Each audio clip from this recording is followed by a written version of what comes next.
కష్టపడాలి.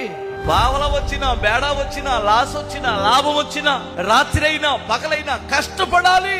కష్టపడితే చూసి ఆశీర్వదిస్తాడు. అంతేగాని ఇంట్లో ఉండి అదృష్టం కలిసి వచ్చింది ఎక్కడో ఆకాశం నుంచి కట్ల కురిపిస్తాడంటే పొరపాటు. దేవుడు అలా చేయడు.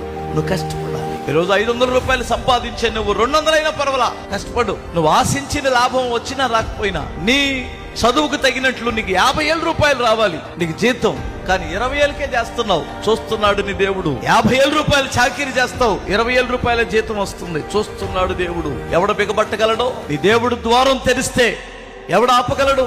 ఆయన ఇవ్వదలుచుకుంటే 10 సంవత్సరాలు పడినా వ్యర్థమైపోయిందని కొన్న కష్టం 1 సంవత్సరంలో ఇచ్చేయగలడు. 10 సంవత్సరాలు ప్రయాసపడ్డావు, వెనక్కి తిరిగి చూసుకుంటే పైసా పిల్ల మిగలలేదు అనుకోవచ్చు.